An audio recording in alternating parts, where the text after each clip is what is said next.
بسم اللہ الرحمن الرحیم وبہ نستعین وهو خیر ناصر و معین۔ ہم آپ کی خدمت میں آج ایک نیا موضوع لے کے حاضر ہوئے ہیں، حالات حاضرہ کو مد نظر رکھتے ہوئے، اور ہمارے ساتھ موجود ہے ماہر امور مشرق وسطیٰ کے سینئر تجزیہ نگار جناب مرتضیٰ نگری صاحب۔ ہم جناب مرتضیٰ نگری صاحب کا ممنون اور مشکور ہے کہ اس نے اپنے قیمتی وقت میں سے ہمیں وقت نکال کے دیا۔ السلام علیکم جناب قبلہ مرتضیٰ نگری صاحب۔ وعلیکم السلام ورحمۃ اللہ۔ ہم اپنے پہلے سوال کی طرف بڑھنا چاہیں گے۔ مرتضیٰ نگری صاحب سے ہمارا پہلا سوال یہ ہے کہ خطے میں امن قائم تھا، ٹھیک، جنگ کیوں شروع کی گئی، اور وہ بھی دنیا کو انرجی دینے والی حساس خطے میں؟ آپ کو اس خطرناک عمل کے پیچھے کیا محرکات نظر آتے ہیں؟ بہت بہت شکریہ۔ میری طرف سے تمام میرے معزز سامعین اور ناظرین کی خدمت میں السلام علیکم۔ اس کے بعد اس کے پیچھے بنیادی طور پر چند محرکات ہیں جن کے پیچھے اب سے نہیں بلکہ امریکہ ایک عرصے سے لگا ہوا ہے۔ دیکھیے، اس وقت دنیا انرجی جو سورسز ہیں ان کے پیچھے جنگ کر رہی ہے۔ وہ زمانہ چلے گیا جب دال روٹی کے پیچھے جنگ ہوتی تھی۔ اب جنگ ہوتی ہے تیل کے پیچھے، اب جنگ ہوتی ہے مخصوص دھاتوں کے پیچھے جو پوری دنیا میں اس وقت استعمال ہو رہی ہیں، جیسے لیتھینیم ہو گئی، اس طرح کی اور بھی دھاتیں ہو گئی۔ اب دیکھیے، امریکہ نے جب چائنا پر ٹیرفز لگائے تو چائنا نے بدلے میں جن دھاتوں کا میں نے ذکر کیا ان پر پابندی لگا دی، چونکہ دنیا کا 80% اس وقت چائنا کے ہاتھ میں ہے۔ تو امریکہ کو مجبوراً چائنا سے ٹیرف واپس لینا پڑا۔ اور پھر یہ جیسے انرجی کی جنگ ہے، اس میں بھی ممالک حساسیت کے ساتھ کام کرتے ہیں کہ اپنا نفع نقصان کیلکولیٹ کرتے ہیں۔ اس کے بعد دیکھتے ہیں کہ اگر ہمیں وہاں جا کر لڑ کر کوئی چیز حاصل کرنے میں فائدہ ہے تو ہم اس میں ہاتھ ڈالیں گے، اور اگر نہیں ہے تو پھر ہم ہاتھ نہیں ڈالیں گے۔ یعنی فائدہ کم نقصان زیادہ ہو تو کوئی بھی عاقل نہیں ڈالتا۔ یہاں مشکل یہ ہوئی کہ جب یہ ڈونلڈ ٹرمپ جیسا بیوقوف آدمی امریکی ریاست کے اوپر قابض ہوا اور لایا گیا جوش لوبی کے ذریعے سے لایا گیا، اور چونکہ یہ بنیا آدمی تھا اور ریسلر ٹائپ کا آدمی تھا، WWE کے معاملات کے اندر بھی انوالومنٹ اور اس طرح کا سلسلہ، تو پھر ایبسنٹ فائلز کا ایک مسئلہ تھا اور اس کے اوپر بھی جو ہے وہ اسے ٹریک کیا گیا، اور پھر بالآخر ایک مس کیلکولیشن کے حساب کتاب میں صرف موساد کی اور نیتنیاہو کی جو ہے وہ بریفنگ پر خود امریکہ کے اندر ٹرمپ کی کیبنٹ کے کئی لوگ، دانشور، ملٹری کے لوگ سب حیران ہیں۔ انہوں نے منع کیا تھا اس جنگ میں نہ کودیں آپ، کیونکہ یہ جنگ ایک دلدل ہے۔ پچھلے امریکہ کے جو 7-8 صدور گزر چکے ہیں ان میں سے کسی نے بھی اس جنگ میں ہاتھ نہیں ڈالا، اس لیے کہ یہ ایک سخت اور پیچیدہ معاملہ تھا۔ اس خطے کے اندر ایران سے جنگ اتنی آسان نہیں تھی۔ وہ پچھلے والوں کو اس کا تجربہ تھا، تھوڑا سا سینس تھا، پڑھے لکھے لوگ تھے، اس سینس سے یہ انسان آ رہی تھا، تو وہ یقینی بات ہے کہ اس سے فائدہ اٹھایا گیا اور اس خطے پر قبضہ کر کے یہاں کی انرجی کو اپنے ہاتھ میں رکھنے کے لیے اس جنگ کا آغاز کیا گیا۔ اب دیکھیے، انرجی کا ہاتھ میں رکھنا، خود چائنا کو بھی نیچے کرنا، رشیا کو بھی جھٹکا دینا، یورپ کو بھی اپنے ہاتھ کے نیچے رکھنا، یہ ساری چیزیں بہرحال اس کے اندر موجود ہیں۔ تو آپ نے دیکھا کہ چند دن پہلے اسی حملے سے امریکن پریزیڈنٹ ڈونلڈ ٹرمپ اور شی جن پنگ چائنیز پریزیڈنٹ کی ایک ملاقات سیٹ تھی، لیکن یہ ملاقات اس لیے سیٹ کی گئی تھی جنگ کے 6-7 دن کے اندر اندر کہ ہم جو ہے ان کا خیال یہ تھا کہ 48 سے 72 گھنٹوں میں ایران کی رجیم چینج کر کے وہاں پر اپنی مرضی کی ایک رجیم لے کے آ جائیں گے بقول ان کے رجیم، ورنہ ایران کی جو لیجیٹیمیٹ گورنمنٹ ہے اس وقت اسے چینج کر کے اپنی مرضی کی گورنمنٹ لے آئیں گے، اپنے لوگ بٹھا لیں گے، اور پھر وہاں کے تیل پر ہم اپنا ہاتھ رکھ کے جیسے جگر گلف کنٹریز کے اندر انہوں نے کیا ہوا ہے اسی طرح سے پھر کام چلائیں گے، اور پھر جا کر اس بنیاد پر چائنا کو پریشرائز کریں گے۔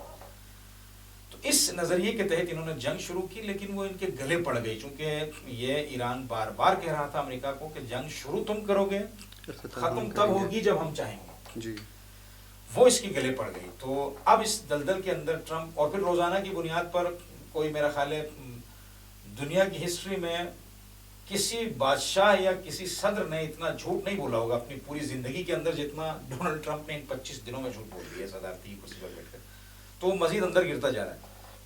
اب یہ صورتحال ہے کہ اسے نکلنے کے لیے راستے تلاش کرنے پڑ رہے ہیں، تو یہ بے وقوفی ہوئی ہے اور اس کے نتائج وہ بہت ہیں۔ اس جنگ سے خطے میں اور دنیا پر کیا اثرات مرتب ہو سکتے ہیں؟ دیکھیے، اس میں تو کوئی دو رائے نہیں ہے نا، جب یہ خطہ حساس تھا جیسے آپ نے سوال کیا انرجی کے حوالے سے، تو یقیناً اس وقت پوری دنیا کا جو چرخہ اقتصاد گھوم رہا ہے، جو چرخہ زندگی گھوم رہا ہے، وہ اسی انرجی کے اوپر ہے۔ آپ کو گیس چاہیے، آپ کو تیل چاہیے، یہ بیسک آپ کی نیسیسٹیز ہیں. جب آپ کے پاس آئل نہیں ہوگا، گیس نہیں ہوگا، تو آپ کے بہت سارے کام ادھورے رہ جائیں گے. جی. کئی ممالک کے اندر تو مثلا بجلی ہی انہیں چیزوں کے ذریعے پیدا کی جاتی ہے، دیگر چیزوں کو تو آپ چھوڑیے. یعنی زندگی کا پہیہ رک جائے گا. اور اس کا نتیجہ آپ نے دیکھا کہ کئی ممالک کے پاس، دنیا کی یعنی بیشتر ممالک کے پاس جو آئل اسٹاک ہے وہ خود اعلان کر رہے ہیں. کہ میں ابھی فلپائن کا اعلان سن رہا تھا، انہوں نے تو ایمرجنسی لگا دی، کہا کہ ہمارے پاس 40 دنوں سے زیادہ کا آئل ریزرو نہیں ہے. اسی طرح یورپ کے اندر بھی کم و بیش 1 مہینے 2 مہینے کے آئل ریزروز ہیں. اور آپ نے دیکھا انڈیا کے اندر تو اس وقت حالت بری ہے، چونکہ آبادی زیادہ ہے، 1.25 کروڑ کی 1.25 ارب کی آبادی ہے، تو ان کی نیڈ بھی زیادہ ہے. تو اب نئے ہرمز کا بند ہونا، اور پھر آپ دیکھیں کہ راس لفان کے اوپر جو ایران نے اٹیک کیا، اس کے اسرائیلی امریکی اٹیک کے بدلے جب اینٹی گیس پلانٹ پر کیا گیا، تو وہ چونکہ راس لفان کے اندر 50% جو ہے وہ امریکہ کی شراکت ہے، اسی لیے ایران نے یہ پہلی واضح کر دیا تھا کہ ہم انہی جگہوں کو ماریں گے جہاں پہ امریکی یا اسرائیلی شراکت ہوگی. اس کے نتیجے میں دنیا کو 17 سے 20% گیس ابھی ملنے میں 3 سے 5 سال لگیں گے، کیونکہ اس کی وہ تقریباً 20% کے قریب وہ پلانٹ ڈیمیج ہو گیا، اور اس کی تعمیر کے لیے تقریباً $100 ارب سے زیادہ اور تقریباً 5 سال کا وقت، 3 سے 5 سال کا وقت لگ سکتا ہے. اور دوسرا پھر آپ نے دیکھا کشتیاں ساری نہ اس پار سے اس پار آ پا رہی ہیں، نہ اس پار سے اس پار جا پا رہی ہیں. تو وہ انرجی کا سلسلہ اسٹک ہو کے رہ گیا ہے. جو لے چکے تھے وہ وہاں نہیں جا پا رہے ہیں، جنہوں نے لینا ہے وہ یہاں نہیں آ پا رہے ہیں. اور پھر آپ نے دیکھا کئی آئل فیلڈز پر، چاہے وہ ایران کی ہوں یا گلف کی ہوں، رد و بدل میں حملے ہوئے. تو یہ سارا سلسلہ اس کا پورا، یعنی اس کا جو رزلٹ ہے وہ پوری دنیا فیس کر رہی ہے، اس کے نتیجے کو، ان کے اثرات کو. اور اگر یہ مزید اسی طرح پرولونگ ہوتی رہی، اور پھر جو امریکہ اور اسرائیل کو ایران نے وارن کیا تھا کہ آپ جو ہے وہ جو بیسک انفراسٹرکچر ہے اس کو ڈسٹرب نہیں کریں گے، جو انرجی انفراسٹرکچر ہے، اس کے باوجود اسرائیل اور ایران مکمل کوشش کر رہے ہیں، تو پھر ایران کو بھی مجبوراً جواب دینا پڑ رہا ہے. کیونکہ اگر ایران جواب نہیں دے گا تو اگلے دن پھر زیادہ بھرپور یعنی انداز میں ان کے حملے ہوں گے. تو یقیناً اس میں کوئی دو رائے نہیں ہے، صرف خطہ ڈیمیج نہیں ہو رہا ہے بلکہ پوری دنیا پر اس کے اثرات ہو رہے ہیں. اور پھر آبنائے ہرمز سے صرف تیل نہیں جاتا، یعنی گیس نہیں جاتا، بلکہ یہاں سے غذائی قلت کا بھی خطرہ ہے، کئی چیزیں آتی جاتی ہیں. خود گلف کے اندر تو ان کے پاس تو کاشتکاری کا کوئی سسٹم نہیں ہے، جو بھی ہے وہ سارا امپورٹ بیس ہے. تو یہ 1.5-2 مہینے 3 مہینے پرولونگ کرے گی جنگ، تو ان کے لیے بھی پھر غذائی قلت کا مسئلہ ہوگا. تو ایک تو یہ ہو گیا. پھر دوسرا خود کھاد کا میٹیریل جو ہے وہ جس سے کھاد بنا کے کاشتکاری کی جاتی ہے، وہ 30-35% کے قریب جو ہے وہ اسی خطے سے جاتا ہے. تو جب وہ نہیں جائے گا تو دنیا کے اندر، یعنی آپ کو سمجھیے کہ 35% کاشتکاری کم ہوگی. تو یہ چھوٹا ورڈ نہیں ہے 35%، جی. یعنی پوری دنیا میں قحط سالی کا امکان ہے یا بھرپور مہنگائی کا امکان ہے، کئی لوگ اس سے افیکٹ ہوں گے. تو اس میں کوئی دو رائے نہیں ہے کہ اس خطے کی حساسیت کے باوجود ٹرمپ جیسا بیوقوف انسان ہی اس کا رسک لے سکتا تھا کہ اتنی بڑی جنگ اس خطے میں چھیڑ دے کہ جس سے نکلنا اس کے لیے مشکل ہو جائے. عرب ممالک کا یہ کہنا ہے کہ ایران نے ہم پہ حملہ کیا ہے، اس بارے میں آپ کیا کہنا چاہیں گے؟ نہیں، یہ تو انتہائی بیوقوفانہ کلیم ہے. دیکھیں نا، آپ کی سرزمین سے ایک ملک پر حملہ ہوتا ہے. تحقیقاتی رپورٹس یہ بتاتی ہیں سید علی خامنہئی اور ان کے ساتھ جو 5-6 جنرلز تھے جن کو میزائل ہٹ کر کے شہید کیا گیا، وہ میزائلز جو ہے وہ 250 مائل کی رینج سے آئے ہیں. تو یہ 250 مائل کا جو ڈسٹینس ہے، نہ یہ اسرائیل کا بنتا ہے ایران سے، نہ یہ سائپرس کا بنتا ہے، نہ یہ ڈیگو گارسیا کا بنتا ہے، یہ انہی گلف کنٹریز کا بنتا ہے. تو آپ مجھے بتائیے، میرا سوال عوام الناس سے ہے جو میرا یہ ولاگ یا یہ پروگرام دیکھ رہے ہیں. میرے سامنے والے گھر سے، چاہے وہ میرا رشتہ دار ہی کیوں نہ ہو، اگر اس سامنے والے گھر سے میرے گھر پر حملہ کر دیا جائے اور میرے گھر میں 2-4 افراد کو اگر قتل کر دیا جائے، مار دیا جائے، تو میرا رد عمل کیا ہونا چاہیے؟ میں عوام سے سوال کرتا ہوں. وہ چونکہ میرا پڑوسی ہے میں چھوڑ دوں اسے، یا میرا رشتہ دار ہے میں چھوڑ دوں اسے، یا اس سے اپنے عزیزوں کا اور اپنے اقربا کا کہ جو بے گناہ مارے گئے ہیں ان کا بدلہ لوں؟ کیا کہتی ہے آپ کی عقل؟ کوئی بھی عقل یہی کہے گا کہ بہترین کام کیا ہے تو بدلہ لینا چاہیے. تو عرب ممالک نے اپنے اڈے دیے ہیں، ایران ان اڈوں پر حملہ کر رہا ہے. اس میں ان کو اعتراض نہیں ہونا چاہیے بلکہ خوش ہونا چاہیے. اگر وہ ناراض ہو رہے ہیں تو پھر ان کو 2 باتیں سمجھنی ہوں گی. امریکہ نے یا تو ان سے پوچھ کے حملہ کیا ہے یا بنا پوچھے حملہ کیا ہے. اگر امریکہ نے ان سے پوچھ کے حملہ کیا تو بھی وہ شریک ہیں، پھر تو تمام جو ایسٹس ہیں عرب ممالک کے وہ سب ایران کے لیے لیجیٹیمیٹ ہونا چاہیے کہ ان کے اوپر ماریں.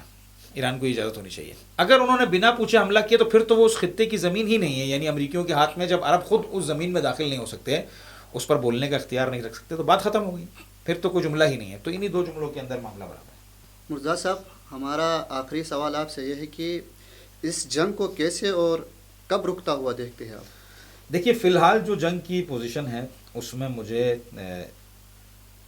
2 ہی صورتیں نظر آتی ہیں. پہلی صورت یہ ہے کہ امریکہ اور ایران کے درمیان جو مذاکرات کا سلسلہ ہو رہا ہے اس میں امریکہ ایران کی شرطیں مانے، کیونکہ ایران کے پاس جو کچھ تھا وہ اس نے اس جنگ میں لگا دیا اور اس کی حیات کی جنگ ہے اور وہ کھل کے لڑ رہے ہیں. تو ایرانی کہہ رہے ہیں کہ ہم اس سرکل کو جو یہ سیز فائر پھر جنگ، سیز فائر پھر جنگ، پھر یہ نہیں، اب کی دفعہ یہ نہیں ہوگا. اب کی دفعہ یا تو امریکہ کو ہمارے پورے مذاکرات ماننے پڑیں گے، یعنی ہماری ٹرمز ماننی پڑیں گی آخری حد تک جو ہماری ٹرمز ہیں، مثلا مستقل جنگ بندی، ہمارے قرضوں کو ہم پر سے پابندیاں ہٹانا، گلف ریجن کے اندر سے امریکہ کا نکل جانا، اور مثلا جو ہمارے نقصانات ہوئے ہیں ان کی بھرپائی کرنا، یہ وہ ساری چیزیں. اور پھر جو آئندہ اس خطے کے اندر کسی بھی قسم کا کسی قوم کے ساتھ کوئی جنگ کا سلسلہ نہ ہو، یہ شرائط ہے. اگر یہ نہیں مانتے ہیں تو ایران کا سیدھا سیدھا جواب ہے کہ ہم پھر اپنے زور بازو پر اس خطے سے امریکہ کو باہر نکال کے دم لیں گے. کیونکہ جب امریکہ نکل جائے گا تو پھر اسرائیل ویسے ہی مفلوج ہو جائے گا، کیونکہ وہ منہ بولا بیٹا ہے اور اپنے باپ کے بلبوتے پر اچھلنے کا اس کا شوق تھا. لیکن اس نے ابھی حالت دیکھ لی ہے جو خطے میں امریکہ کی ہو رہی ہے. چونکہ ایران اس وقت مطمئن ہے کہ وہ اس خطے سے امریکہ کو باہر نکال سکتا ہے. اور کل ڈونلڈ ٹرمپ کا ایک میں اسٹیٹمنٹ پڑھ رہا تھا، کہہ رہے تھے کہ مثلا ہم اگر اس خطے سے گلف سے نکل بھی گئے تو ہم عرب ممالک کی مدد کے لیے دور سے جہاز لے کے آئیں گے، کیونکہ ہمارے جہاز بہت تیزی سے اڑتے ہیں. اس کا مطلب یہ ہے کہ انہیں یہ محسوس ہو رہا ہے کہ اگر گلف میں ہمارے پاس چھپنے کی جگہ نہیں بچی ہے، ایران جہاں ہمیں دیکھ رہا ہے وہاں پر مار رہا ہے، تو ہم کو بالآخر یہاں سے نکلنا پڑے گا. ابھی بھی جو ریزسٹنس ہو رہی ہے میں آپ کو بتاؤں، یہ ریزسٹنس ایسے ہی نہیں ہو رہی ہے، یعنی امریکہ کی طرف سے تھوڑی بہت جو بیانات کی ریزسٹنس ہو رہی ہے وہ بھی یو اے ای اور سعودی عرب، ابھی تک جو میں رپورٹس پڑھ رہا ہوں، میں اپنی بات نہیں کر رہا ہوں، میری جیب سے تو نہیں ہے، یو اے ای اور سعودی عرب چاہ رہے ہیں کہ کسی نہ کسی طرح سے ایران پر حملے کرتے رہے امریکہ، اور ایران کو بھی کمزور کرے اور یہ جو آبنائے ہرمز ہے اسے کھلوائے. اور قطر، کویت اور بحرین یہ چاہ رہے ہیں کہ کسی نہ کسی طریقے سے اس جنگ کو بند کیا جائے، تاکہ جو تھوڑا بہت انفراسٹرکچر ہمارا انرجی کا باقی ہے کم از کم اس پہ ہم گزارا کریں اور آگے ڈیولپمنٹ کا سوچیں. اور دوسری طرف تو یہ میں نے آپ سے کہا کہ تب تک وہ معاملہ ہوگا کہ جب تک امریکہ اس خطے سے باہر نہ چلے جائے. 2 تیسری صورت، ابھی ایک الائنس بن رہا ہے، اللہ کرے کامیاب ہو. پاکستان، مصر، ترکی اور سعودی عرب مل کر ایک جگہ بیٹھ رہے ہیں پاکستان میں اور مذاکرات ہو رہے ہیں کہ ہم جو ہے وہ ایک الائنس مل کر تشکیل دیں کہ اس خطے میں کوئی جو اس طرح کا دوبارہ واقعہ نہ ہو اور اس خطے کی سیکیورٹی کو ہم سنبھالیں. تو یہ بہت اچھی اور خوشائن بات ہے. اگر خطے کے اپنے لوگ اپنی سیکیورٹی سنبھالیں اور ایک دوسرے کے ساتھ کوپریٹ کر کے چلیں تو یہ مشکل حل ہو سکتی ہے. اس خطے میں شر ہی امریکہ ہے، انشاءاللہ جیسے یہ باہر نکلیں گے یہ تمام چیزیں خود بخود ٹھیک ہو جائیں گی. اب یہ مذاکرات مان کر ایران کو امتیاز دے کر اپنی ہار تسلیم کر کے باہر نکلے، یا ایران یہاں سے بوریا بستر بندوا کر امریکہ کو باہر نکالے. تو یہ 2 صورتیں ہیں، انشاءاللہ کوئی نہ کوئی ایک صورت ضرور واقع ہو. جناب مرتضیٰ نگری صاحب نے بہت ہی خوبصورت انداز میں گفتگو کی حالت حاضرہ کے اوپر. اسی طرح کے پروگرامات دیکھنے کے لیے ہمارے ساتھ جڑے رہیے. ابھی کے لیے خدا حافظ.